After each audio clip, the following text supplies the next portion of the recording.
Assembly media point దగ్గర BRS ఎమ్మెల్యేలు మాట్లాడుతున్నారు. ఇప్పుడు లైవ్ చూద్దాం. గ్రామ పంచాయతీ ఎన్నికలు కానివ్వండి, మొన్న జరిగిన పార్లమెంట్ ఎన్నికలు కానివ్వండి, అంతకుముందు కాంగ్రెస్ పార్టీ మీటింగ్లలో కానివ్వండి, వారి పోస్టర్లలో చేతి గుర్తులు వేసుకొని కాంగ్రెస్ గుర్తులు వేసుకొని రాహుల్ గాంధీతోని మల్లికార్జున ఖార్గేతోని ఫోటోలు తిరిగి బాహటంగానే ప్రచారం చేసుకున్నటువంటి సందర్భంలో ఇంకా కూడా మరి కళ్ళు కప్పే అంటే కనబడినా కనబడనట్టు మరి ఈ రకమైన నిర్ణయం బయటపడడం అనేది మాత్రం చాలా బాధాకరమైన విషయం. దీనిపైన బీఆర్ఎస్ పార్టీ ఊరుకునేటువంటి ప్రసక్తే లేదు. ఖచ్చితంగా న్యాయ పోరాడడానికి అన్ని విధాలుగా బీఆర్ఎస్ పార్టీ సిద్ధంగా ఉన్నది.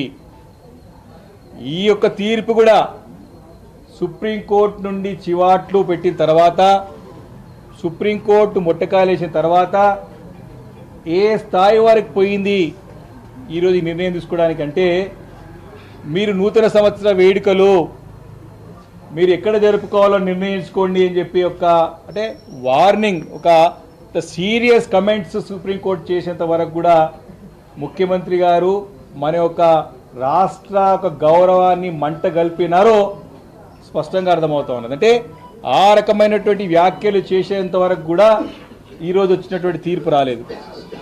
ఇదే ఒక తీర్పుని, ఇదే ఒక న్యాయాన్ని, ఇదే ఒక జడ్జిమెంట్ని మీరు త్వరగా తీసుకోవాలని చెప్పి గతంలో హైకోర్టు ద్వారా డైరెక్షన్ తీసుకొచ్చినా మేము కూడా అడిగినా దీన్ని కాలయాపన చేసుకుంటూ వస్తూనే ఉన్నారు.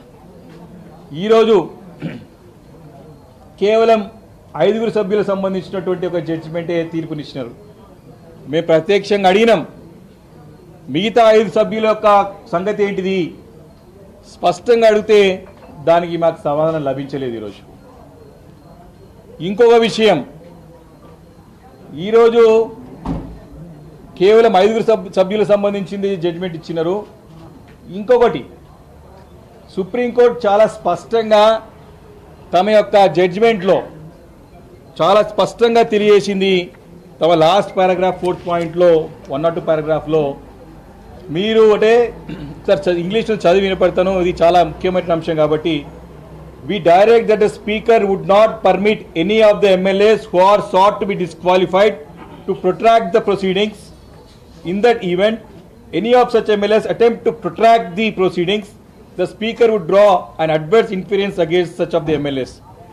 ఏ శాసనసభ్యుడు ఎవరైతే ఫిరాయింపులు చేసినటువంటి ఎమ్మెల్యేలు ఎవరైతే డిస్క్వాలిఫైయింగ్స్కి అనర్హులుగా ప్రకటించడానికి అవకాశం ఉన్నటువంటి ఎమ్మెల్యేలు ఎవరైతే ఉన్నారో, ఎవరైనా సరే ఈ యొక్క ప్రొసీజర్ అంతా కూడా పొడిగించడానికి, ఈ యొక్క ప్రొసీడింగ్స్ని మరి సాగదీయడానికి, ఈ ప్రొసీడింగ్స్ని మభ్యటే కొంచెం ఇంకా పోస్ట్పోన్ చేయడానికి ప్రయత్నం చేస్తే తక్షణం వారిపైన ఇమీడియట్గా మీరు చర్య తీసుకోవచ్చు అని చెప్పి, చర్య తీసుకోవాలని చెప్పి సుప్రీంకోర్టు డైరెక్షన్ చేయడం జరిగింది. అంటే దీంట్లో మొత్తం 10 మందిలో 2 శాసనసభ్యులకి నోటీస్ ఇచ్చినా ఈరోజు వరకు కూడా రిప్లై లేదు. కడియం శ్రీహరి గారి విషయంలో, దానం నాగేందర్ గారి విషయంలో. అంటే వారు ఈ ఒక్క అంత ప్రెజర్తో సంబంధం లేకుండా వారు ఇంకా కాలయాపన చేసే ప్రయత్నం చేస్తున్నారని స్పష్టంగా తెలియజేసినప్పుడు ఇమీడియట్గా వారిద్దరిపైన మరి సస్పెన్షన్ చేయాల్సిన అవసరం ఉండే, వారిని అర్హులుగా ప్రకటించాల్సినటువంటి మరి చట్ట ప్రకారంగా, రాజ్యాంగం ప్రకారంగా, న్యాయస్థానం ఇచ్చినటువంటి డైరెక్షన్స్ ప్రకారంగా నిర్ణయం తీసుకోవాల్సిన అవసరం ఉండే. అది అలాగనే పెండింగ్ పెట్టినారు. ఈరోజు ఇదంతా అయిన తర్వాత కూడా ఈ 5 శాసనసభ్యుల యొక్క అనర్హత పిటిషన్ మేము వేసినామో దాన్ని డిస్మిస్ చేస్తూ ఒక్కొక్క చిన్నగా ఒక్కొక్క 6 నిమిషం స్టేట్మెంట్ ఇచ్చేసి స్పీకర్ గారు, మరి ట్రిబ్యునల్ చైర్మన్గా వ్యవహరిస్తున్నటువంటి స్పీకర్ గారు మరి 5 సభ్యులది చదివి ఈ యొక్క శాసనసభ్యులు తన శాసనసభ్యత్వ సభ్యులుగా కొనసాగుతారు వాళ్ళ నియోజకవర్గం పేరు చెప్పి వారిపైన ఎలాంటి మరి ఏ కారణంతో చేస్తున్నారని ఇలాంటి చెప్పకుండా, స్పష్టత ఇవ్వకుండా, ఏ పార్టీ తరఫున మరి కంటిన్యూ అవుతున్నా కూడా చెప్పకుండా జస్ట్ సింగిల్ లైన్ స్టేట్మెంట్ ఇచ్చేసి మరి మా ఆ ఒక జడ్జిమెంట్ కాపీని ఇవ్వమని చెప్తే మరి అప్లోడ్ చేస్తామని చెప్పినారు, కానీ మా చేతికి ఇవ్వలేదు. స్పష్టంగా ఈ యొక్క procedures and conduct of the business మన తెలంగాణ శాసనసభ యొక్క రూల్స్ బుక్లో ఉన్నటువంటి మన యొక్క రూల్ బుక్ ప్రకారం ఖచ్చితంగా అయితే ఈ యొక్క డిస్క్వాలిఫికేషన్ పిటిషన్ పెండింగ్ ఉంటే ఇమీడియట్గా మాకు ఈ యొక్క జడ్జ్మెంట్ కాపీని మా చేతికి ఇవ్వాల్సిన అవసరం ఉండే.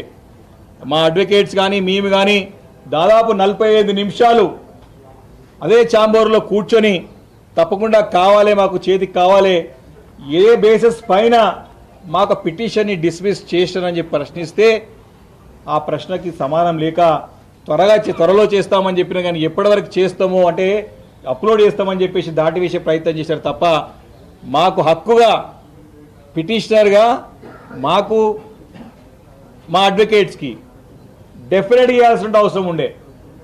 అది కూడా ఇవ్వలేదంటే మాకు సంతకాలు చేయాలని చెప్తున్నంటే మాకు అనుమానం ఉన్నది. నిజంగానే ఈ జడ్జిమెంట్ ఏమైనా రాసినారా, జడ్జిమెంట్ తయారైందా, జడ్జిమెంట్ అయిందా